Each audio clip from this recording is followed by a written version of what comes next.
Olá, sejam muito bem-vindos a mais um episódio do nosso Masters Talk, o nosso cantinho para falar sobre medicina e tirar as principais dúvidas relacionadas à área de saúde.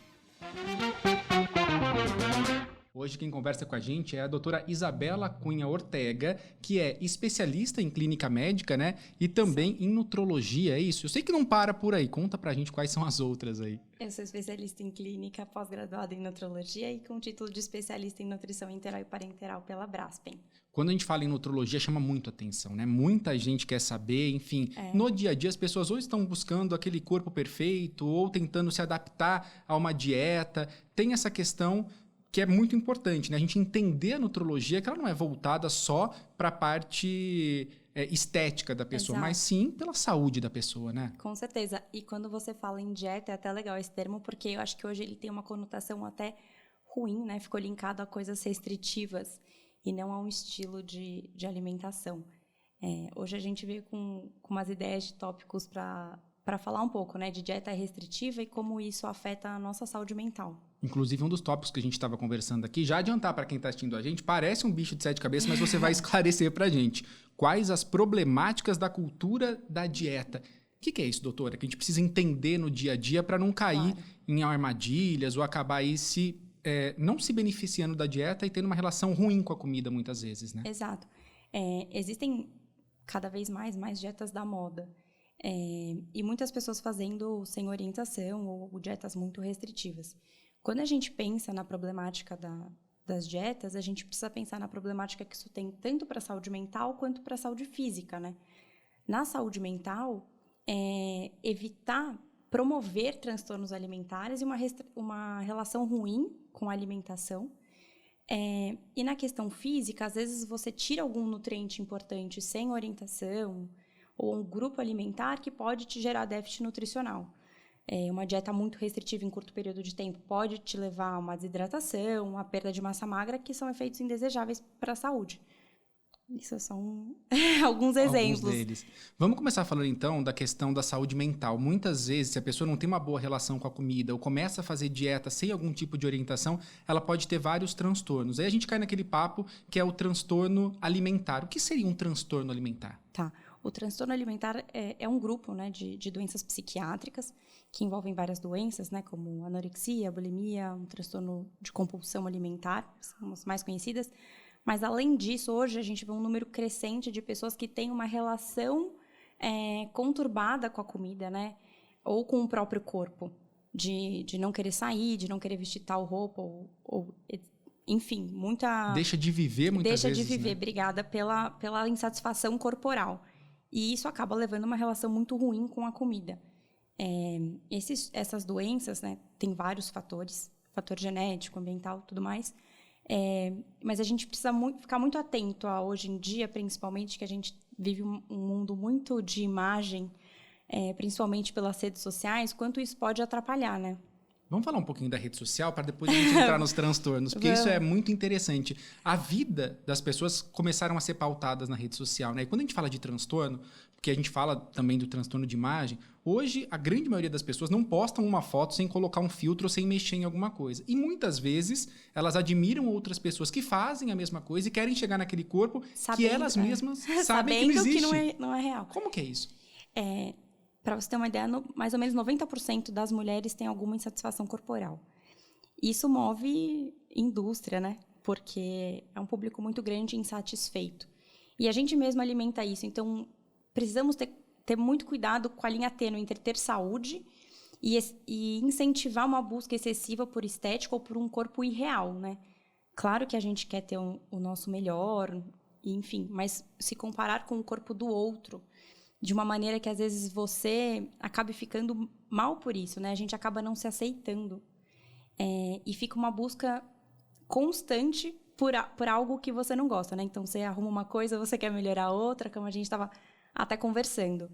Isso é muito preocupante, né, João? E cada vez mais meninas mais jovens, meninos também, porque às vezes a gente acaba falando de transtorno alimentar, falando só do sexo feminino, mas a gente sabe que vem crescendo nos homens também, e cada vez mais cedo, adolescentes vêm usando as redes sociais, o que pode ser extremamente prejudicial e perigoso, né? A gente vai entrar daqui a pouquinho em alguns dos transtornos alimentares, claro, mas acho que é importante a gente situar alguns gatilhos que podem trazer esse tipo de doença para a pessoa. Então, por exemplo, olhar uma rede social e querer ter o corpo daquela pessoa que você admira, ser tão magro quanto a pessoa que você está seguindo, ou ter um corpo extremamente torneado e musculoso de acordo com o que você vê ali na rede social. Isso pode se tornar um gatilho. Você vai correr atrás de uma coisa que muitas vezes, para ter aquele corpo, você vai passar por situações que não são saudáveis. Claro. Tanto isso quanto dietas restritivas, por exemplo. São vários fatores também, grupos específicos de algumas profissões acabam tendo mais suscetibilidade porque estão muito relacionadas à imagem.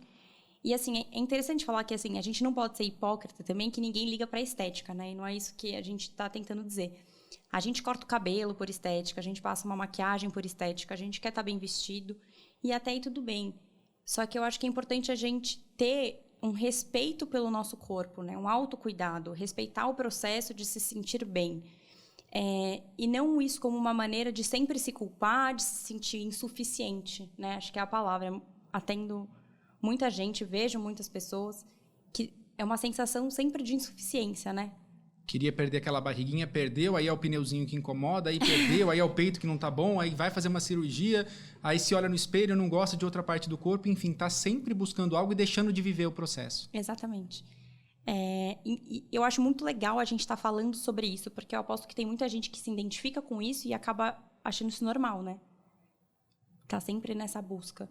E claro que quando a gente fala de se aceitar, não é simplesmente largar tudo, né? Se aceitar envolve muito se respeitar, né? Ter uma autocompaixão pelo processo, ver os seus limites, o que é possível dentro da sua vida, qual seria o melhor corpo para você, porque a gente tem biotipos diferentes também, né? Não tem como a gente se comparar com outra pessoa. Então, é legal a gente trazer isso, que não é não ser saudável, mas é buscar uma maneira leve, né, de viver e chegar a isso. Você está falando da parte saudável e também a gente falou das profissões. E eu tive contato com algumas meninas de uma agência de modelos e elas relataram uma vez que elas não menstruavam. Então, assim, muitas não tinham aquele padrão de corpo, isso há uns 10 anos atrás, aquele padrão extremamente magro. Das modelos, e aí, para se manter daquela forma, faz dietas extremamente restritivas. E o que acontece nesse caso? Falta nutriente para o básico e para o natural da vida, que é para a mulher naquele período estar menstruando? Sim. Além do nutriente, falta energia, né? E a gente acaba priorizando os sistemas que são mais vitais para o corpo do que o sistema reprodutor. Isso pode acontecer também numa situação que a gente chama síndrome da mulher atleta, que são atletas que, às vezes, por restrição calórica, também acabam tendo alteração menstrual, pode até levar a osteoporose, por extrema restrição ou falta de caloria. E é o que acontece, às vezes, nos casos de anorexia, né? Doutor, e a gente estava falando aqui dos transtornos alimentares. São vários tipos de doenças que as pessoas podem ir desenvolvendo ao longo da vida, né? Uma delas, que é muito conhecida, as pessoas falam muito, é a anorexia. A anorexia seria o quê? A pessoa ela vai parando de comer aos poucos, ela tem uma repulsa pela comida. Como que funciona? Tipicamente, a pessoa com anorexia, ela come menos, tá? Ela tem o medo de ganhar peso. E aí pode estar geralmente associado, né, com baixo IMC, com magreza, pode acontecer desnutrição, fraqueza excessiva, né, são algumas das características, além de você ter uma alteração da maneira como você se olha no espelho, né, essa percepção da sua imagem corporal. E isso acontece, a pessoa ela se olha no espelho, por mais magra que ela estiver, ela se vê ainda gorda ou fora do peso, fora do padrão? Fora do padrão, Esse tipo de tratamento deve ser um tratamento muito específico, porque eu acredito que além da sua área, ela também precisa fazer um acompanhamento psicológico para entender isso. Com certeza, o tratamento psiquiátrico ele é super importante. É importante dizer que a gente tem tratamento. Acaba sendo um grupo de doenças que a gente pode até falar que é autoimposta, que a pessoa chega a pensar, eu fiz isso comigo, né? Eu me coloquei nessa situação. E isso gera mais dificuldade em buscar um tratamento. Só que a doença começa quando a gente perde a nossa capacidade de escolher aquilo. Então, um alerta também para as pessoas buscarem tratamentos psiquiátricos para isso, ajuda nutricional também em casos de desnutrição relacionadas a essa baixa ingesta de nutrientes e voltar a ter uma relação saudável com a comida, né? Porque quando a gente tem uma relação ruim com bebida, drogas, enfim, são coisas que a gente pode tirar da vida. O alimento não. A gente precisa do alimento. Então, envolve uma reeducação alimentar, né? Aprender uma nova relação com a comida. A gente fala dessa distorção de imagem e eu acredito que seja muito difícil a pessoa chegar na consciência que ela está doente, porque ela está se vendo de uma outra maneira. Sim. Muitas vezes, o que a gente podia trazer de dica para as pessoas que convivem com alguém que percebe que está emagrecendo demais e que ainda continua fazendo dieta, achando que está gorda? Eu já ouvi relatos, por exemplo, de pessoas que inventam que comeram, então jogam a comida fora, deixam o prato sujo, deixa pacote de salgadinho aberto, justamente para as outras pessoas não perceberem. Que dica que a gente pode dar para que outras pessoas possam ajudar essas pacientes? Tá. É legal a gente falar para quem convive com pacientes com transtorno alimentar que há tratamento. Então, a busca por ajuda é muito importante, que os familiares tentem guiar essa pessoa a buscar tratamento, ou mesmo eles, de alguma forma, às vezes têm que intervir, porque quando as pessoas não querem buscar tratamento, porque leva a risco à saúde. E alertar também que a magreza ela é muito linkada a ter saúde, né? O corpo magro é saudável, e não sempre. Então, às vezes, fala sobre isso. Às vezes a pessoa tem feito isso que você falou, né? Come, deixa o prato sujo, joga fora a comida, mas está emagrecendo muito, está muito cansada, às vezes leva uma anemia, enfim, outros sintomas para alguém muito próximo, essa pessoa tentar alertar e tentar levar um profissional da saúde que trabalhe com isso. A gente também ouve falar muito da bulimia, né? Que quando a pessoa coloca a comida para fora. Teoricamente, as pessoas estão mais acostumadas com o vômito, né? A pessoa vai lá, come, depois ela vai no banheiro e vomita. Mas a bulimia é muito mais do que isso, né? Qual que é essa relação que a pessoa tem? Já a bulimia, ela tem uma relação mais de comer e se punir depois. Não necessariamente a pessoa tem um corpo magro, uma magreza, né? Excessiva, porque ela come, mas ela se pune depois de alguma maneira. Então, o mais conhecido realmente são os vômitos, mas pode tomar laxantes, diuréticos, ou até mesmo abusar do exercício físico como forma de se punir pelo que comeu. Ou seja, a pessoa ela ingere aquela comida e ela quer se livrar daquilo, seja vomitando, seja tomando algum tipo de medicamento ou se matando na academia para se autopunir. Sim. Lembrar que o exercício físico ele tem que ser um momento de saúde e prazer, né? E não um momento de punição. Às vezes a gente acaba até usando algo de saúde, uma justificativa de saúde, para compensar algo. E não necessariamente aquilo vai estar sendo um momento saudável, né, do seu dia. Às vezes ela fala, não, eu estou fazendo exercício físico que é saudável, mas fazer 4, 5, 6 horas de exercício físico não é saudável. E há relatos de pessoas que às vezes passam o dia na academia porque exageraram no café da manhã. Sim, e se lesionam, né? Fazem sem orientação profissional. Acho que a vida é um equilíbrio, né, João? A gente não... Claramente foi sem orientação profissional, né? Então, tem que tomar muito cuidado. Cuidado dos pais, de quem convive próximo, né? Tentar alertar.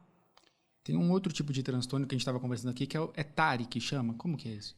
Tem o TARI, que é o transtorno alimentar restritivo evitativo, e mais frequente, que a gente até comentou, que é o transtorno de compulsão alimentar, tá? O transtorno de compulsão alimentar, ele está associado, então, a um período de compulsão, então, que é uma ingesta muito grande, né? Muitas pessoas falam, eu tô com compulsão. Não é isso, às vezes é um comer excessivo, é diferente de compulsão. Então, é um comer exagerado num curto período de tempo, por um determinado... por meses, né? É recorrente. E aí, nesses casos, as pessoas podem ter sobrepeso, obesidade, né? Diferente da anorexia, porque tem um consumo excessivo de calorias. Mas normalmente está ligado a algum tipo de dieta? Pessoal, eu fico muito tempo sem comer ou eu como uma vez por dia, mas quando come, aí não consegue se controlar e vai comer muito? Normalmente está ligado. Legal você tocar nesse ponto, porque dietas restritivas geralmente levam à compulsão alimentar. A gente até estava falando sobre isso, que você o dia inteiro, não posso comer isso, não posso, mas você está o dia inteiro pensando em comida, né? Então, é muito... A gente volta no que a gente estava falando no começo sobre as dietas, né? Sobre a cultura de fazer dieta. O quanto isso pode ser perigoso, né? Quando a gente fala nessa cultura de fazer dieta, o ideal é não estar sempre em dieta. O ideal é você ter uma vida saudável. Exato. É mais ou menos isso? O peso saudável, ele deveria ser reflexo de um estilo de vida saudável. E não uma busca incessante por ser magro. É basicamente isso, né? É uma consequência de uma vida saudável. A gente estava falando, inclusive, quando o pessoal chega no consultório, normalmente você não brinca, vou te dar uma dieta, você vai sair daqui fazendo uma dieta e você sempre vai fazer dieta. Não, é uma relação com a comida, é uma forma de viver de maneira saudável. Como que é essa relação saudável com a comida? Eu acho que é muito importante a gente aprender a fazer escolhas alimentares, né? Tanto hoje em dia, como tem muita informação, tem muita gente que não sabe o que comer, né? Fulano come isso porque é saudável, mas, nossa, o fulano falou que essa mesma coisa não é saudável, e agora o que eu faço? Então, gera muito essa dúvida. E, por outro lado, tem muitas pessoas que têm um comer transtornado. Tem muita dificuldade em lidar com a comida, muita dificuldade em se permitir comer certas coisas, veem alimentos como proibidos, deixam de sair, deixam de viver por causa do corpo que tem. Essas pessoas, a gente tem que analisar se elas podem fazer uma dieta, entre aspas, né? Seguir uma restrição. Porque eu acho que, antes disso, a gente precisa se reconectar com a comida, né? Fazer as pazes, vamos dizer assim, com o seu corpo, com a comida, aceitar que não existe uma proibição, entender por que eu como, né, João? Eu tenho fome, eu tô ansioso, eu tô comendo de tédio, eu tô descontando uma emoção na comida, porque eu acho que muita gente desconectada também hoje em dia do que sente.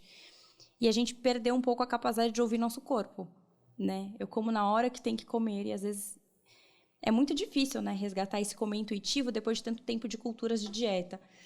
Mas é legal a gente tentar entender, né? Ah, tô com sinais de fome, tô com dor no estômago. E comer até se sentir confortavelmente satisfeito. Não é para esperar o estômago estufado, né? Ter dor na barriga de tanto que comer. E nem o contrário, né? E nem passar fome. Então, é muito amplo esse... Acho que essa relação com a comida que é uma relação muito tênue e muito importante, né? Porque é muito comum a gente ouvir as pessoas falando hoje o dia tá muito difícil, eu mereço sair daqui e comer um lanche. Hoje, amanhã foi muito complicada, eu mereço almoçar batata frita. A questão não é merecer, a questão não é deixar de comer tudo, é ter uma boa relação. E como chegar nesse equilíbrio? É um processo, viu? A gente tem que ter paciência, porque eu acho que é imposto você ter um corpo magro ou repugnar certos alimentos. Claro que certos alimentos não fazem tão bem para a saúde, né? E a gente tá aqui para falar de saúde. Mas tentar entender que tudo pode, se você souber dosar isso. E envolve uma questão muito de terapia e autoconhecimento para você entender que você não precisa da comida para jogar uma emoção. Quando você entende qual que é aquela emoção, ou qual que é o problema que está de fato acontecendo, você consegue tratar diretamente ele e não tratar o sobrepeso, vamos dizer assim. Então, às vezes, a pessoa chega com ganho de peso porque ela está descontando emocionalmente disso. Então, às vezes, o buraco é mais embaixo do que passar uma dieta restritiva, essa pessoa perde peso, parou de fazer essa dieta restritiva, não tratou a base disso, vai reganhar, e aí o efeito sanfona é eterno. O problema continua lá, ela está descontente, por exemplo, no trabalho. Aquilo gera uma situação ruim na vida dela. E aí ela come por compulsão, porque ela precisa ir lá trabalhar, porque ela está cansada, porque ela não está bem. Sim. O problema não é a relação dela com a comida, é a relação dela com o trabalho. Com o trabalho que acaba refletindo na relação dela com a comida. E aí, vou cortar o doce, enfim. Então, assim, eu, pelo menos, agora falando de mim, ninguém fica 100% o tempo todo, né? E eu gosto de comer saudável. Então, por exemplo, eu brinco que eu faço, 75% a 85% da minha semana são com alimentos saudáveis, uma dieta mais balanceada. Quando eu falo dieta, é um estilo de alimentação, não estou não me referindo à conotação ruim ou algo restritivo. Mas os outros 20%, 25%, a gente sai e tal, busca um equilíbrio, você consegue provar uma coisa. Eu já fui em festas infantis, festa de criança, assim, que é aniversário do seu próprio filho, a pessoa não come um bolo. Então, assim, tem uma linha tênue entre ser saudável, né, em ter saúde mental com saúde física. Tudo bem você não comer se você não quer, se não te gera sofrimento. Esse é o ponto, a gente entender isso. Eu não tô com vontade. Porque depois de um tempo que você normaliza que não tem nada proibido, como você sabe que você pode comer, você fala não, né? Porque, não, se eu posso comer amanhã, hoje eu não quero. Tudo bem isso se não for te gerar sofrimento.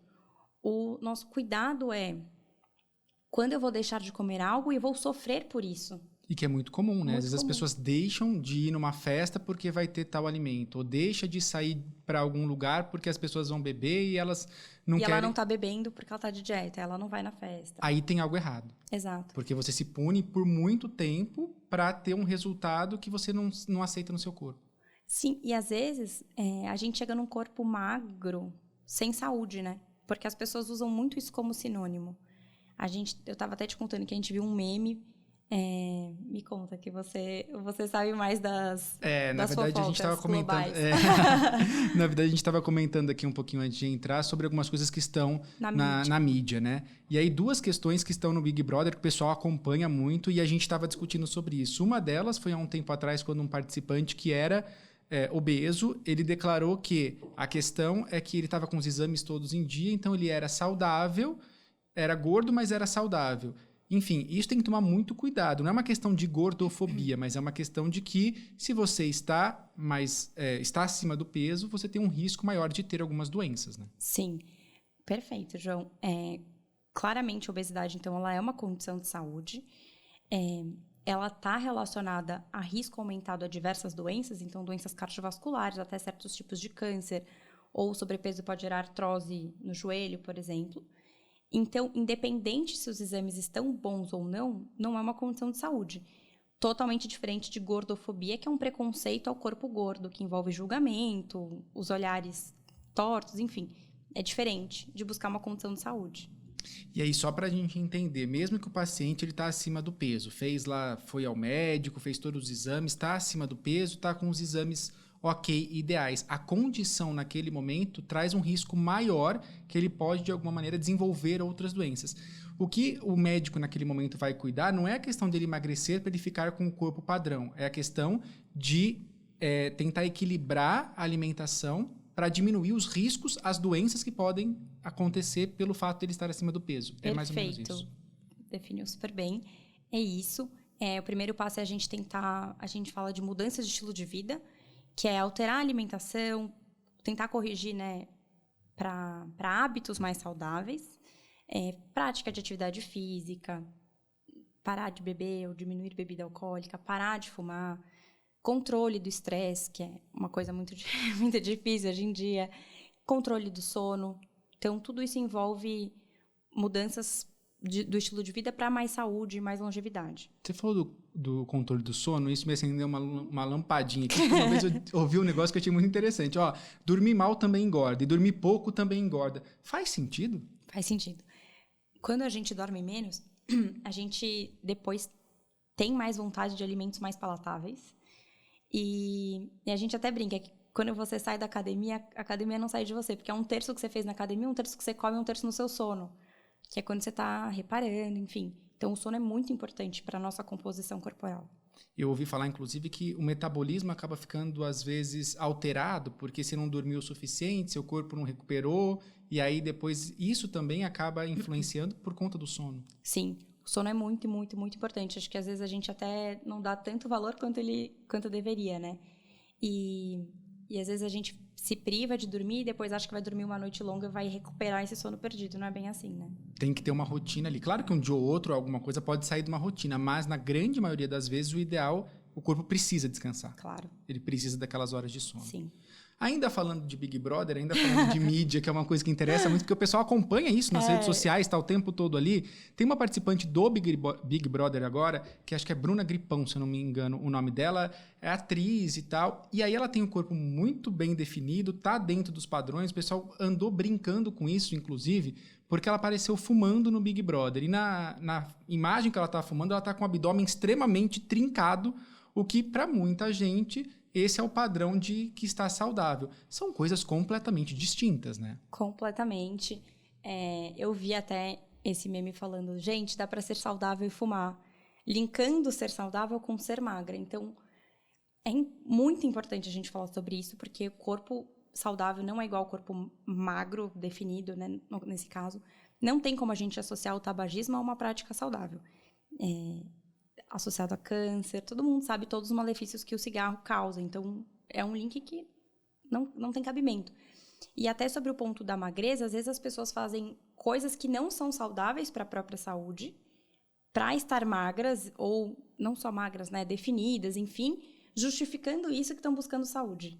Né? Não sei se eu fui clara. Eu acho que eu consegui entender. Ou, por exemplo, faz dietas extremamente restritivas, deixam de comer grupos alimentares extremamente importantes, acaba ficando desnutrida, e aí a questão da desnutrição passa a parecer saudável porque ela está magra, mas ela está, de alguma maneira, prejudicando o organismo dela. Ou com falta de nutrientes, ou até com uso de substâncias, de alguma maneira em busca de um padrão. Né, João? Que isso é muito frequente, a busca de um padrão de beleza. Claro, lembrando que, assim, todo mundo quer estar bonito, ter estética, mas isso não pode te fazer mal, nem física, nem psicologicamente falando, né? Não pode te gerar sofrimento. Acho que um exemplo claro é quando a pessoa deixa de fazer alguma coisa. Então, ela deixou de ir para a praia porque ela está com uma barriguinha a mais. Ela querer melhorar a condição física dela, tudo bem, a pessoa vai lá de forma saudável. Mas se ela deixou de ir em algum lugar porque ela está com medo de ser julgada, ela não está se sentindo bem, aí tem alguma coisa errada, mais psicologicamente do que nutritivamente, se for imaginar dessa maneira. E é muito importante a gente reconhecer isso e falar sobre isso para que as pessoas possam buscar ajuda. E a gente pode fazer algumas coisas para tentar melhorar isso nesse mundo das redes sociais, né? E pessoalmente também. Tentar elogiar o corpo dos outros, né? E receber elogios. Porque a gente às vezes fala, nossa, como você tá bonito. Fala, ai, mas, né? Tá faltando aqueles 2 quilinhos. Nunca tá todo mundo feliz. E elogiar o que é bonito no outro, né? E a gente tem o hábito de julgar o corpo do outro e comentar sobre o corpo do outro. Isso é hábito, né? E acontece muito, principalmente em rede social, né? Você mostrar, você vir... dá uma olhadinha aqui, essa pessoa aqui tá acima do peso e tá postando foto de biquíni. Essa pessoa aqui tá magra demais e tá usando uma roupa que não valoriza. Isso acontece com bastante frequência, né? Muita frequência. E nunca vai estar bom para todo mundo, né? Por isso que é importante a gente trabalhar a nossa autoaceitação, né? Gostar da gente como a gente é. E quando a gente tá feliz com a gente, com o nosso corpo, os outros veem isso também, né? E é muito legal você conviver com pessoas que elogiam, né? Em vez de falar, nossa, olha que... Isso é muito legal da gente tentar trabalhar enquanto sociedade. E nas redes sociais, inclusive, a gente segue pessoas que às vezes postam coisas que nos fazem mal, né? Isso é muito importante. É muito importante. Porque é o que a gente estava falando. Muitas vezes você está vendo uma pessoa ali que passou 200 filtros na foto, que não é a realidade, e aí você vai tentar entrar naquele padrão, que pode ser muito perigoso. Né? Pode ser muito perigoso para a sua saúde como um todo. E assim, a gente segue as pessoas. Graças a Deus, a gente tem o poder de escolher quem a gente quer seguir e quem não quer, né? Então, acho que se é alguém que faz mal, que incentiva uma relação conturbada com a comida, que incentiva uma busca pelo corpo irreal, se te faz mal, né? E eu acho que às vezes até gera dúvida do que é saudável e o que não é. Eu vejo muito isso na prática. Fulano postou que não come X coisa porque faz mal. O outro X não come Y porque fulano falou que faz mal. E aí o povo não sabe mais o que comer, né? Tinha até um vídeo do Paulo Gustavo, muito engraçado, que ele falava isso, que ele falava, primeiro eu fritava as coisas no óleo, depois eu parei de fritar no óleo e fritei na banha, depois a banha faz mal, eu frito na manteiga, agora a manteiga... E aí a gente fica perdido nas redes sociais do que a gente pode ou não comer. Então, acho que não tem por que a gente seguir coisas que nos fazem mal, né? Tentar buscar informações de qualidade. Mesmo porque muitas vezes a gente começa a seguir pessoas que são influenciadores digitais, mas não são profissionais da área. Então, é uma pessoa que é influenciadora, que tem ali a opinião dela de uma maneira divulgada para milhões de pessoas, mas ela não é uma profissional da área para te indicar o que é saudável e o que não é. Talvez seja para ela, mas não seja para outra pessoa. Perfeito. Né? Claro, cada corpo é um corpo, a gente reage a coisas diferentes, tratamentos diferentes, cada um tem necessidades diferentes. Não tem problema o influenciador postar o que ele está tomando de café ou não, é a profissão deles, eu acho que tudo bem. Mas é o que você falou, não basear no que o outro faz para fazer igual. Às vezes ele teve orientação de um outro profissional, às vezes ele não tem orientação nenhuma e às vezes ele está tirando da cabeça dele, né? E a gente vê muita gente fazendo isso que você falou. Antigamente era a questão da vizinha, né? Ela toma tal remédio para dor de cabeça, foi bom, eu vou tomar também. Fulana chegou com a dieta aqui, eu vou seguir a mesma dieta dela. Isso já não era legal antigamente. Hoje a gente tem feito isso nas redes sociais. A gente admira uma pessoa e a gente quer comer o que ela come para ter o corpo que ela tem. Exato. E a gente tem outro metabolismo, outra vida. Enfim, não tem como comparar, né?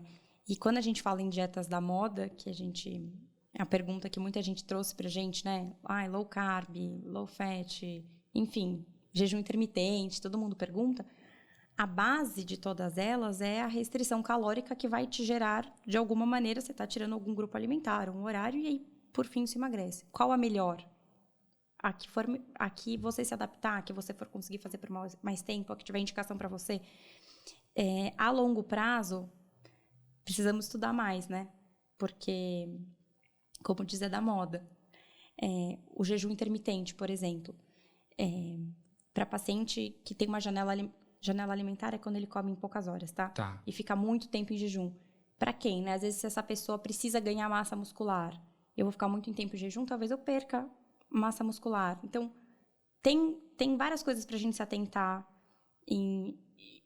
em ajustar de para quem é cada coisa, sabe, João? Eu acho que esse assunto é muito importante, porque a gente está falando do corpo da pessoa, a gente está falando de cada indivíduo e cada um tem as suas necessidades, né? Suas necessidades físicas, suas necessidades mentais. Como que funciona isso, doutora? A pessoa chega lá no consultório e ela está ou insatisfeita com alguma coisa, ou ela está achando que ela está com um transtorno alimentar. Como que é essa primeira consulta com o nutrólogo? Como que funciona isso? Você vai entender um pouquinho dela, vai pedir exame, vai traçar o perfil dela para aí começar a imaginar o que é melhor para essa paciente? Eu vou falar de da mim sua agora. forma.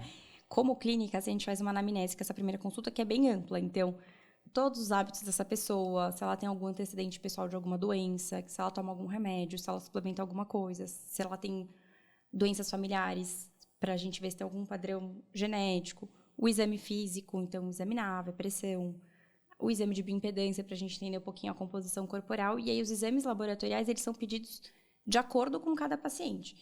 A gente até tem uma sociedade americana de medicina preventiva que dita alguns exames preventivos que a gente tem que fazer, que são os exames de rastreio, que é o check-up por faixa etária, e a gente pode individualizar um pouquinho para a vida de cada um.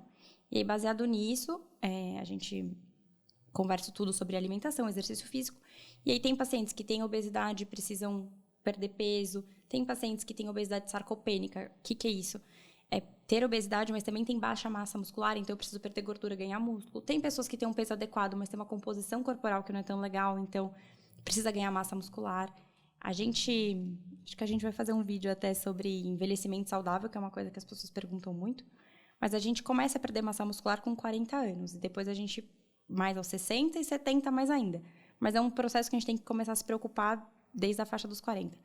Então, às vezes, fazer algumas pessoas que precisam ganhar massa nesse período, massa magra nesse período, enfim, orientações.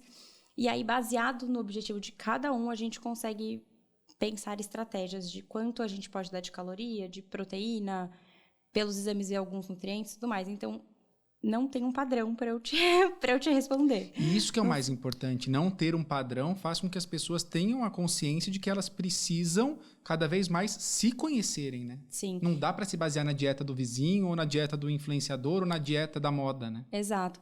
E aí entra também a gente para tentar praticar esse comer intuitivo, que vem sendo falado muito. Algumas pessoas também já me perguntaram sobre isso, que é ouvir os nossos sinais, né? Que eu acho que é bem difícil hoje em dia. Como chegar nesse ponto? Acho que ele deve ser muito específico. Eu não sei se eu estou correto, mas eu já ouvi algumas pessoas falarem assim, quando você está com muita sede, significa que você já começou a desidratar. O ideal é não sentir sede, porque você tem que beber uma quantidade de litros de água por dia. Quando você está com muita fome, significa que seu organismo já está em sofrimento. Então, a gente não pode deixar chegar em muita fome. Mas também, você tem que entender que você não pode comer se você não está com fome. Como entender esses níveis? É isso que você falou, um processo. A gente tem que começar, então, a se ouvir mais o tanto que a gente gosta de comer, não comer porque tem que comer, e tentar adaptar isso a cada um. E as quantidades também, né? Não comer até doer a barriga, até estufar, não esperar o estômago roncar de fome. Quando a gente espera chegar nesse ponto de fome, às vezes a gente faz escolhas alimentares piores porque a gente está desesperado por comida. Então, é muito legal esse processo de você aprender a comer. E, assim, tá tudo bem, sabe? Eu vejo muitas pessoas assim, eu comi uma coisa errada, entre aspas, nessa refeição, então agora eu jogo tudo pro ar. E não, tá tudo bem, entendeu? Principalmente se for na quinta-feira. Aí você emenda quinta, sexta, sábado, segunda eu volto na dieta, né? Exato, e aí gera um padrão super restritivo e depois compulsão no final de semana e aí a balança não abaixa e fica frustrado. Então, tentar se ouvir. É muito difícil, vou dizer entre aspas, porque hoje em dia é um mundo muito corrido, tá todo mundo fazendo coisa o tempo inteiro, está conectado. Às vezes as pessoas comem vendo televisão, mexendo no celular, resolvendo problemas durante a alimentação. Idealmente, não deveria ser assim. A gente deveria estar conectado com aquele momento, que é sentir a textura dos alimentos, o sabor dos alimentos, ouvir se aquilo é fome, as sensações que eu tenho com aquilo e, né?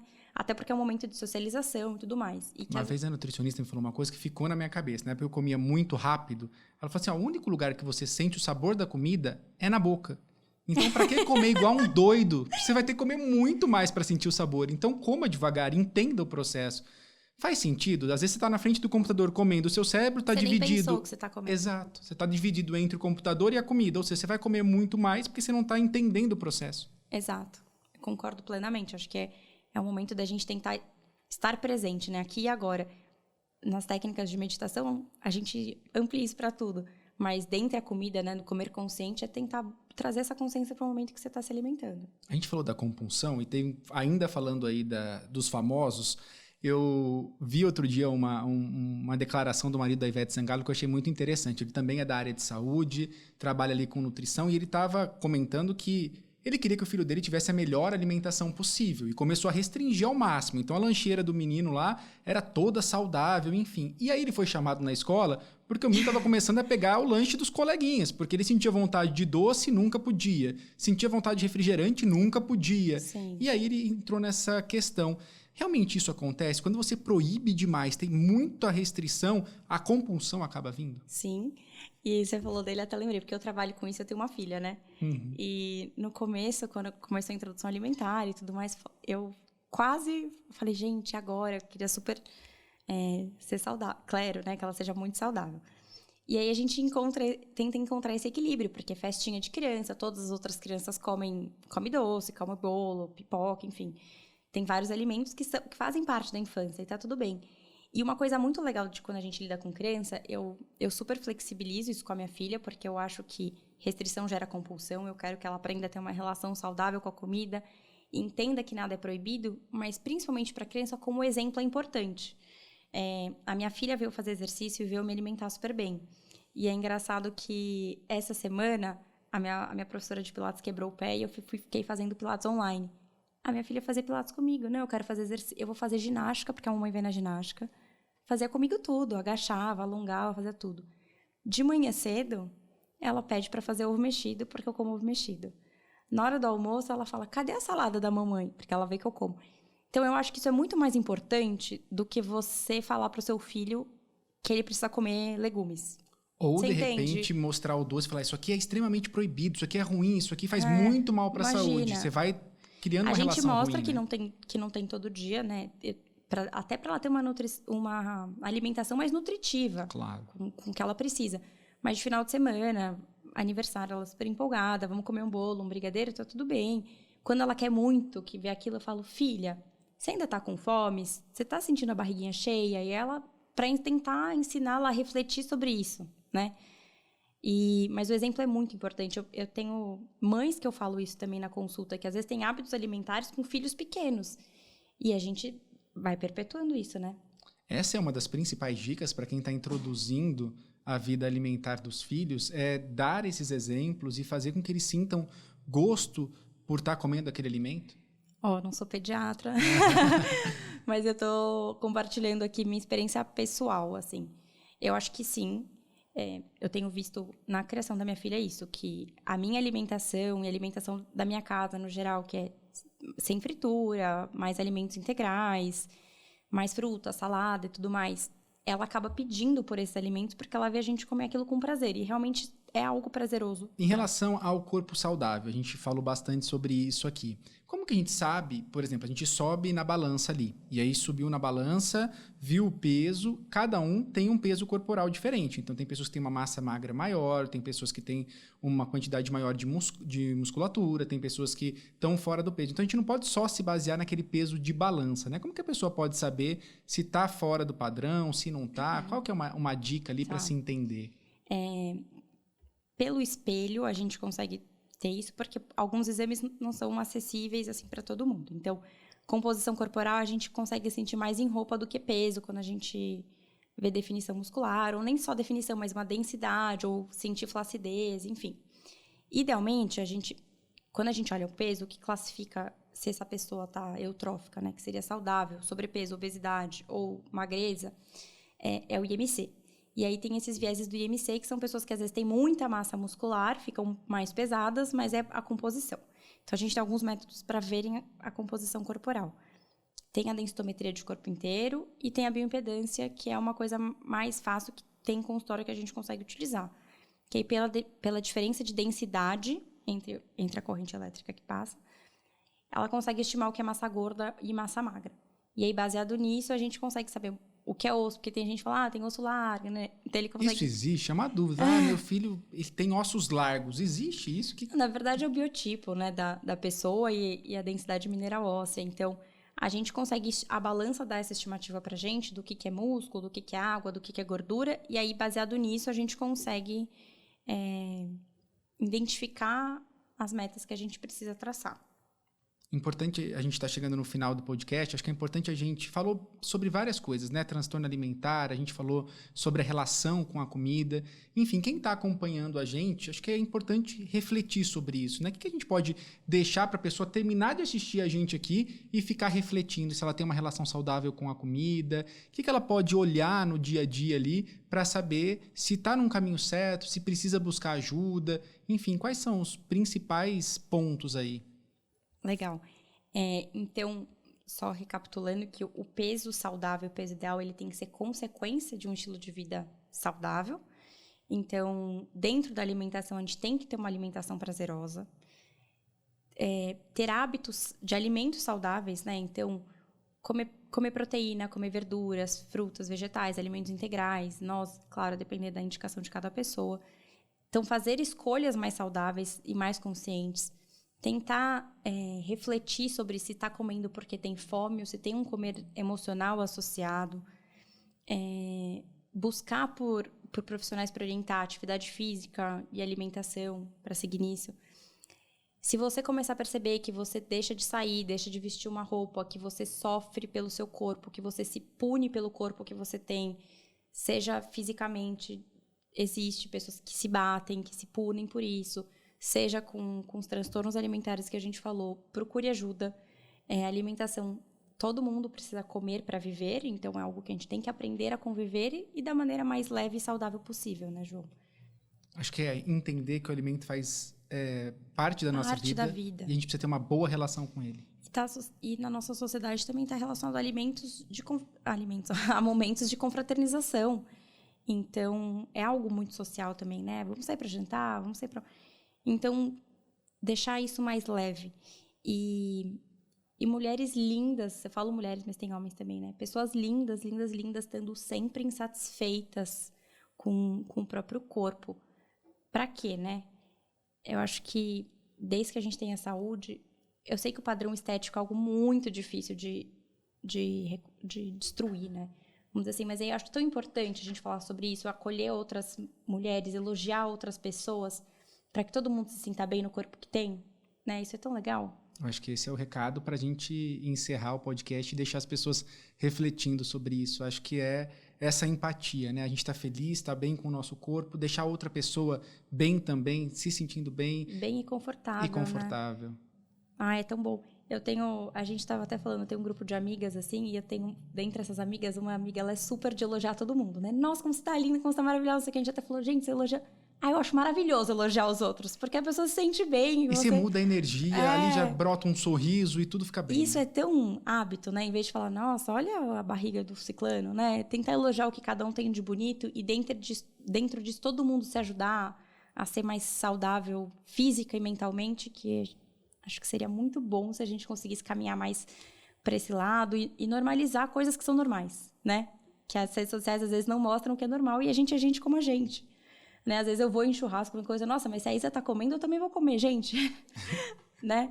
Então, é muito importante a gente refletir sobre isso. Acho que é super importante, João. Legal. Acho que esse papo foi muito esclarecedor, principalmente para as pessoas se entenderem as suas relações com a comida, também para olhar do lado, como a gente falou aqui, às vezes uma pessoa que está tão próxima ali, está doente, está com uma compulsão, com um transtorno, com anemia, com anorexia, com bulimia, e a gente vai deixando isso passar. Então, acho que normalizando o corpo magro, e como a gente disse aqui, nem sempre o corpo magro é extremamente saudável, ou seja, é importante a gente refletir sobre isso, né? Muito. Eu te agradeço mais uma vez pelo convite de estar aqui. Foi um prazer. Imagina, doutora. Vai voltar outras vezes, porque quando a gente fala de nutrição, quando a gente fala de nutrologia, o nosso WhatsApp bomba, as redes sociais também se enchem de dúvidas e a gente vai te chamando para ir tirando essas dúvidas todas. Pode mandar pergunta, a gente vai vai estudando, vai se atualizando para sempre trazer informação de qualidade. Bacana. Muito obrigado mais uma vez. Eu que agradeço. Obrigada. Muito obrigado para você também que acompanhou a gente nesse bate-papo tão saudável, um bate-papo muito interessante que tirou muitas dúvidas. Doutora Isabela vai voltar aqui para falar sobre outros temas e eu queria convidar você para continuar nos acompanhando na rede social. Então, aqui no YouTube, você pode acionar o sininho. Quando tiver conteúdos novos, eles vão aparecer para vocês. Sigam a gente também nas redes sociais, Instagram, Facebook, Twitter. Enfim, estejam sempre antenados com a gente para ir recebendo cada vez mais os nossos conteúdos. Teve dúvida? Deixa aqui nos comentários, mande para a gente que a gente está com um time de médicos justamente para isso, trazer informações de qualidade e, claro, tirar as principais dúvidas do dia a dia. Até o próximo. Valeu!